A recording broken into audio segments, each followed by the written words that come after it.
3 Men in the Basement. We're live with Mr. Roy Thomas, but you got to watch our intro first because he makes an appearance on it.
Everybody, good morning. How are you today?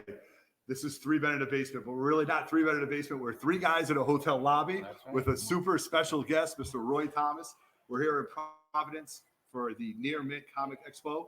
I'm Otto, your host, coming to you live and direct from this hotel lobby. As always, I have Chewbacca helping me pilot this Millennium Falcon. Roger, say what's up to everybody. What is going on, everybody? I am super excited, not only about the show, but the man, this legend I got sitting next to me. It's unbelievable. I'm jumping out of my skin right now. Yeah, so am I.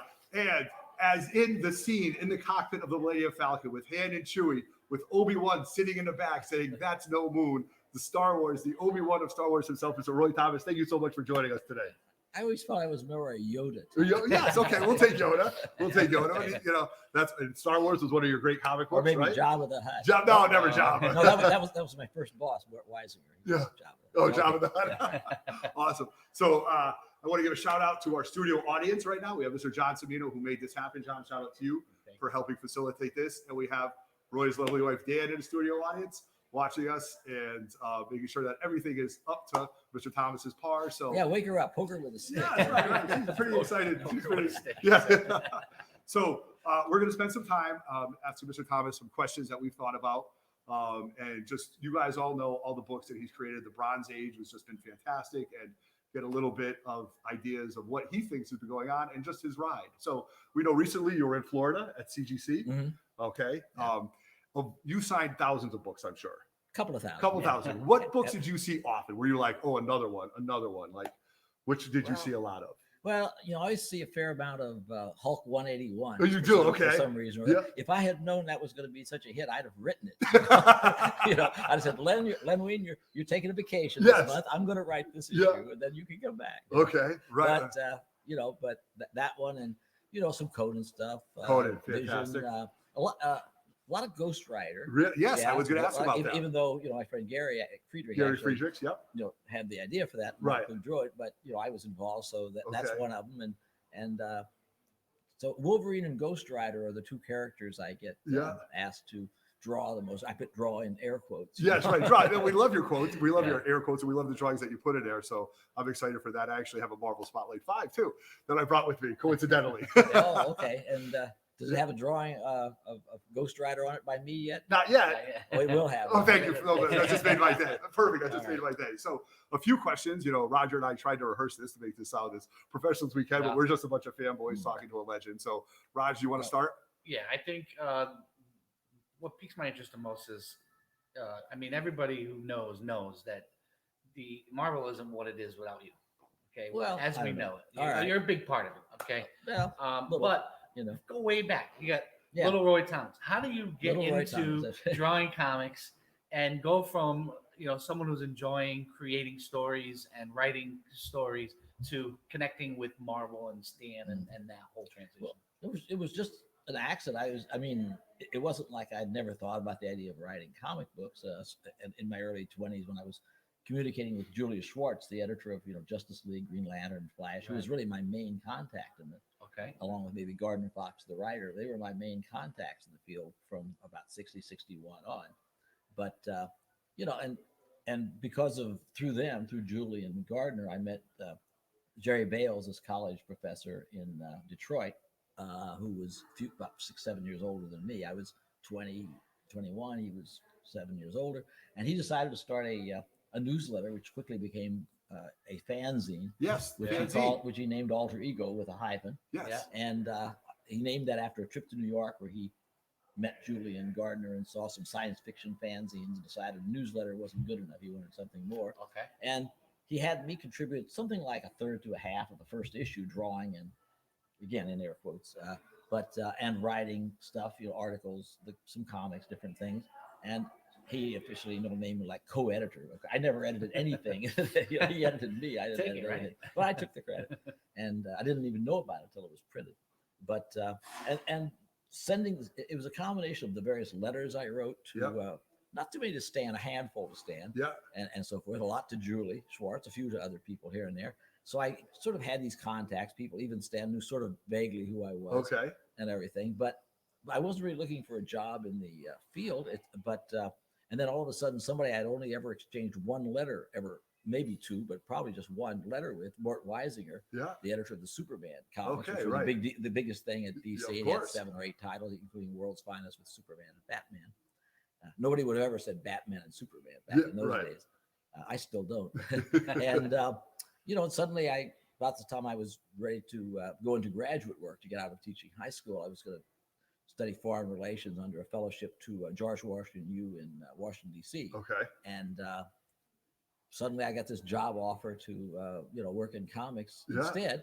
And I threw over the fellowship to do that because I thought it would be more fun. And I really wasn't an academic type. I was just looking to get out of high school teaching. Comics sound like I figured I'll do this for a while. I never thought about how long, as long as I could, And luckily for me, really, Mort Weisinger, while a very talented man, was such a sadistic bully that, I reacted so badly to him that while I would have hung on otherwise and made it somehow, and Julie Schwartz and others were encouraging, I just wanted to meet Stan. And when I did meet him after he had me take this writing test before I ever met him. I had to send it. I just turned it. I never met him. I just talked to him for him over the phone, and he had me said, I can't meet you, but hey, well, listen, we're always looking for writers. Want to take a writing test? Well, it's hard to resist when someone says take a test and show me how you can write.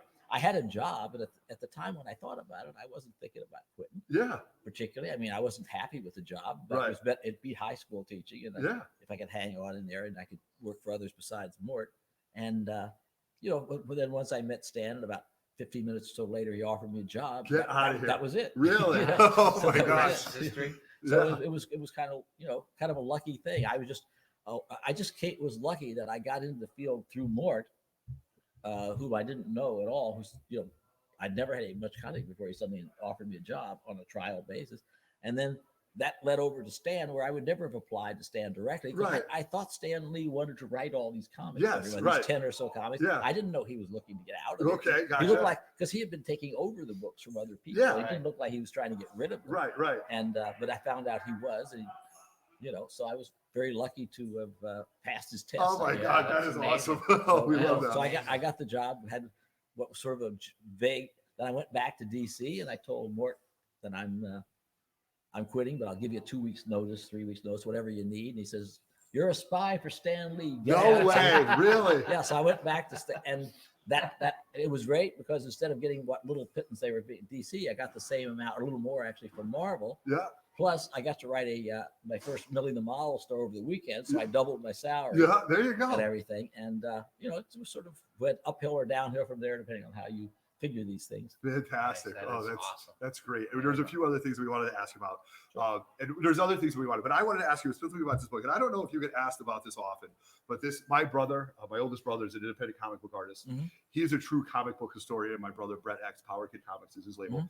Mm-hmm. And he is, where I'm a fanboy, he is a gobbler up of everything. He remembers everything, and he told me about this book, which I actually forgot about. It was Avengers 83.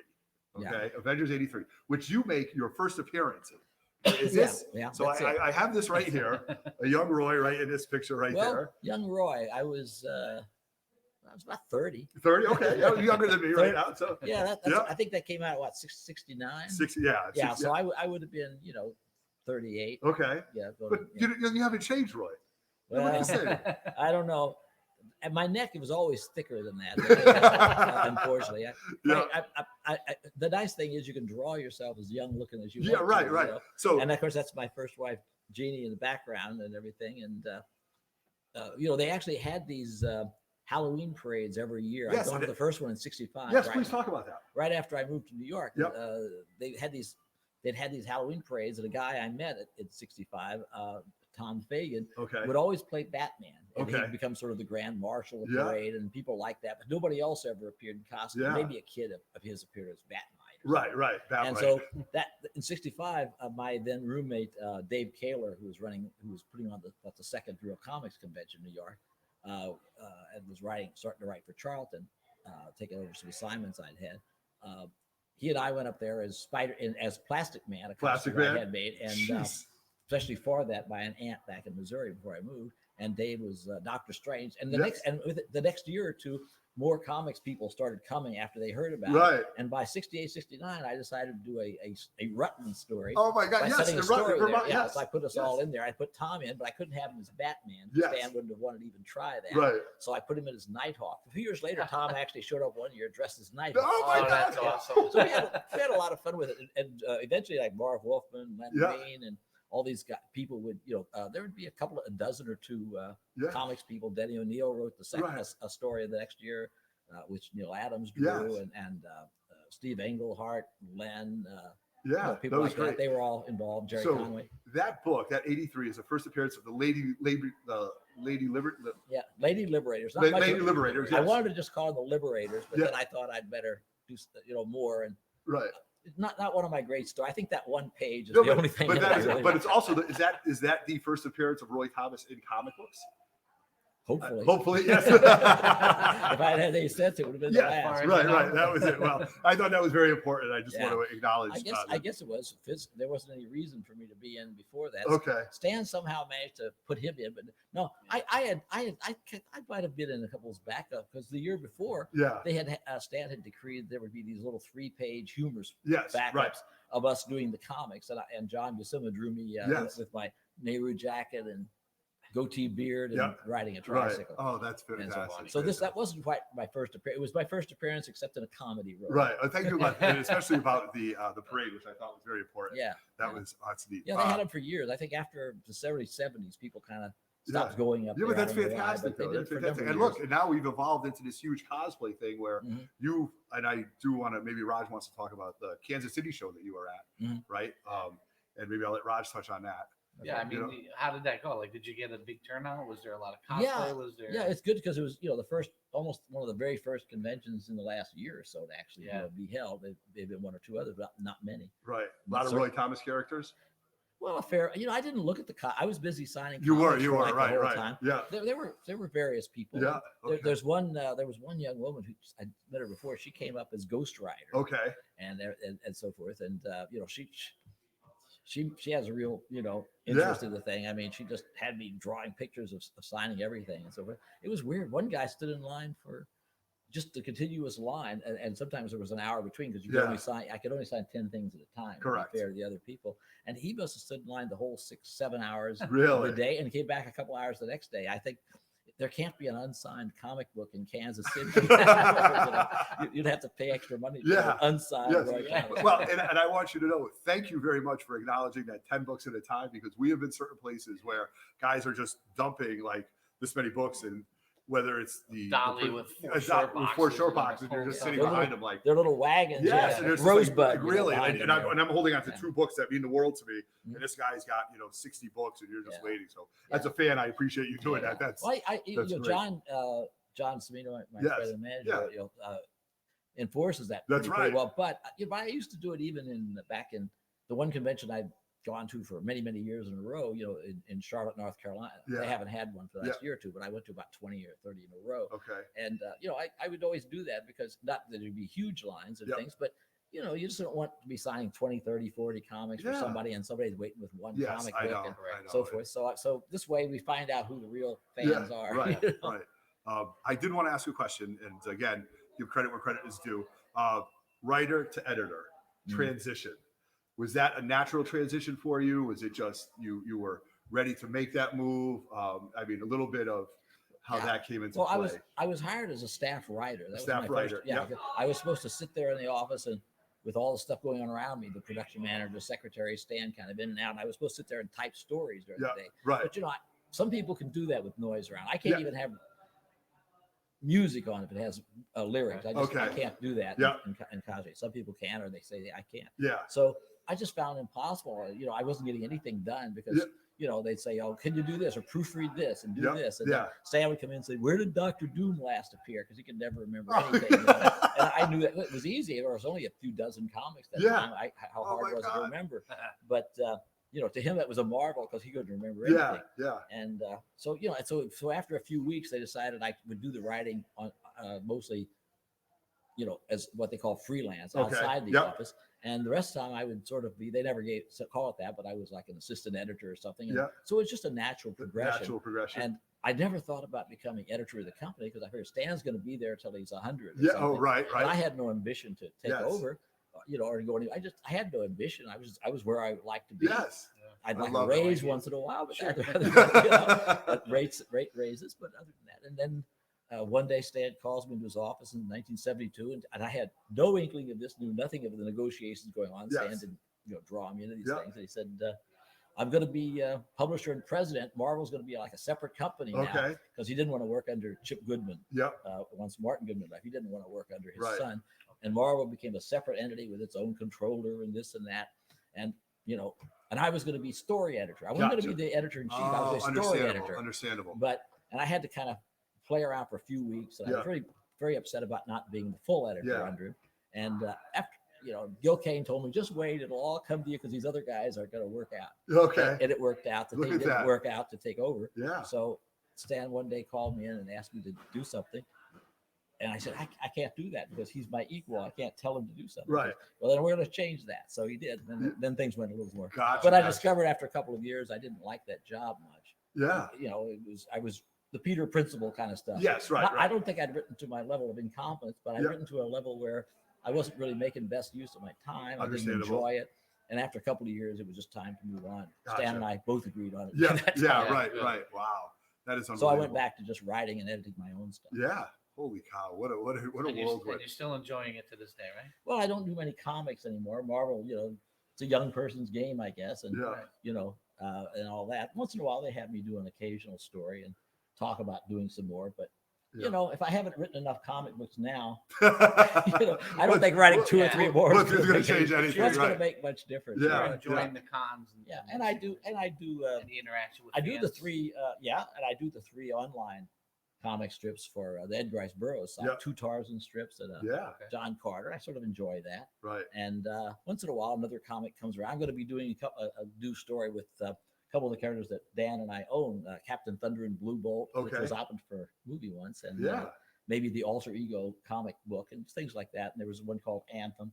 And I probably may do a couple of those stories again one of these days just to kind of keep up the copyright and trademark stuff on it. And anything else that comes along, local, bar mitzvah, even though we're not Jewish, whatever comes along. Now the Stan's not around. I have to fill a little gap there. And I do. You're doing a fantastic job of it. I mean, your representation of all these characters and what the company was, you're it. Well, I'm one of the few people left who ever worked in the '60s bullpen. John Romita, but he doesn't do conventions anymore. And but pretty much except for a couple of young women who were involved, like Linda Fight, who's married her. You wrote a few stories. Mimi Gold, a couple of people, and my ex-wife Jeannie. There was nobody who was ever around in the office really much. None of the staff, they're all pretty well passed on now because most of them were older. Right. Hard to believe they were much younger than I am now, but they were older. So. And I do want to talk real quick. This will be my last question. It's more of a statement. One of the best photos I've seen is the picture of you, Stan, and John. Being one of the last pictures, right? Am I saying that was the last photo of Stan Lee? Taken, right? And those 3, there were 3 of them. And the one with John was the last of them. The last of them. And then John has come on our show multiple times. So thank you for that. To talk about that picture, and to me, No kidding. He's very shy. I didn't know he. No, I he's didn't know good. he He's had good. any- He likes he's so it. He shy and modest. no, he's a good talker. Yeah. He's He's a one good of our talker. reoccurring guests. Yeah, I that's love right. it. Absolutely, absolutely. Oh. And He told me he didn't know you guys. I know, right? I don't even know this guy. Big ball guy, another guy coming around. Yeah. But so to me, I always envisioned it was kind of like the calling, like the passing of the baton. And I just feel that the stories that I hear just gives me chills. Was that Stan knew it was the end of days. He truly believed in you, and now you guys are carrying on this Marvel mantle to tell amazing stories like this. And not to be a Debbie Downer, but thank you very much for taking on that role to help pursue comics and keep it comics and Hey Kids Comics. Well, from the moment I began to work there, I basically was I had Stan's cast me downs. Yes. Basically. Okay. Secondhand Rose. That's me. Okay. Yeah. The first thing I did was this Millie the Model story that if I hadn't done it, he would have been writing it that weekend. Okay.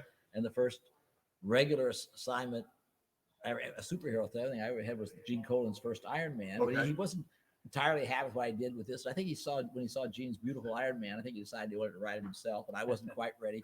But then he had me do Doctor Strange, so I was lucky enough to get to do two of Steve Ditko's last dialogue right. anyway. So I'm glad I got to do those. And the first regular assignment was the day after a big blackout in New York, in 1965. Okay.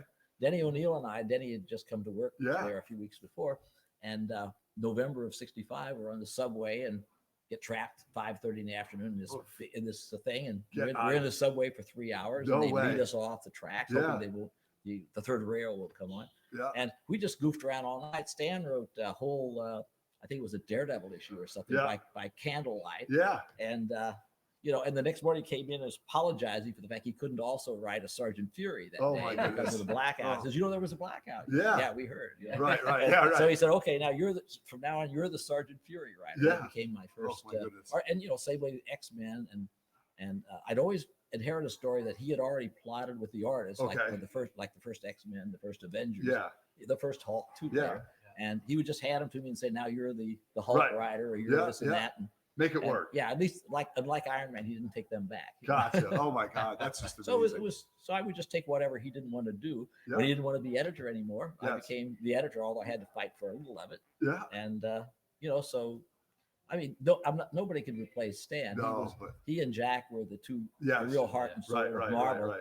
And without them, there's no Marvel. Without Roy Thomas, there's a Marvel. Yeah, well, different, but Star Wars. But not as good as it is now. But without Stan and Jack, there wouldn't have been a Marvel comics for me to come to. So I'm very happy to do what little I can. I'm not the showman Stan was, but you're doing a great job being here today with us. I kind of enjoy doing what I can, and it's kind of nice to tell people about what those days were like. That's what's great about it like this. Like I could sit here and listen to you for the next 10 hours. Like this, hearing those stories. That's okay.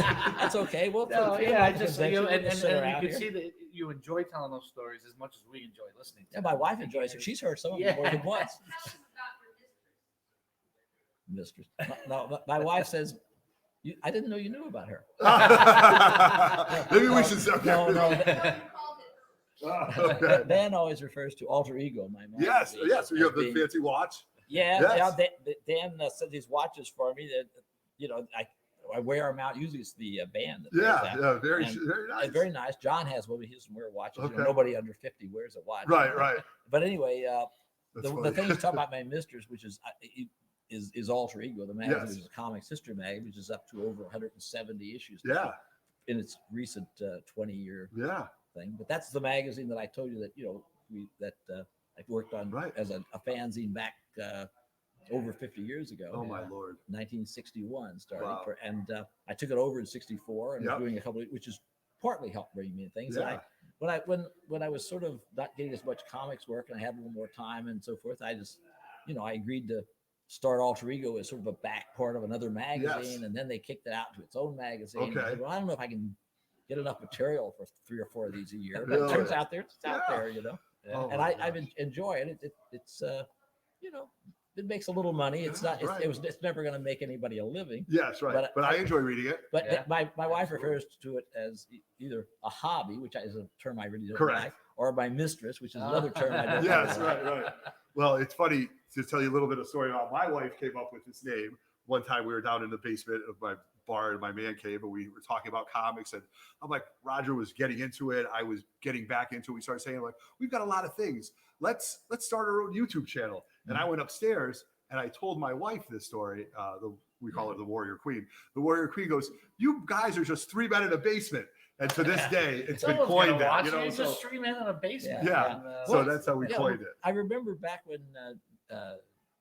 Jerry Bale started Alter Ego, and there were one or two fanzines that had a little something to do with comics and so forth coming out at the time that were science fiction and comics and so forth. And the science fiction fans who invented terms like fanzine and prequel, things like that, they all come from science fiction fandom. And yet, when they heard about comics fandom, they said, well, you know, that comics fandom, that's going to burn itself out in no time, because what are they going to write about? Yeah, you know, no, look at that. They're going to write a couple of stories about Superman in 1938. That's it, you know. Of course, not exactly true. Right, absolutely. So we've been talking to you for almost 26 minutes. You've got a show to go to. We appreciate your time. We want to be respectful. So, Mr. Thomas, on behalf of the 3 Men in a Basement, we appreciate this more than ever, and we can't thank you enough. And John, thank you for making this happen. Thanks for letting us steal for a few minutes. Now you can go back to your basement. Well, actually, we're going to go back and hang out with you the rest of the day. We also have a table at the show, and we're going to be doing. Say hello to the bats for me. Yeah, we definitely will. We definitely will. So, everybody, this has been the legend Roy Thomas on 3 Men in the Basement. I'm your host, Evernato, Roger Levesque, the legendary Mr. Roy Thomas. The Near Mint Expo is the place to be. If you missed it, you guys missed a great show. Thank you very much. It's been our pleasure. Oh, by the time this airs, it'll be over? No. Near Mint. Okay. All right, there we go.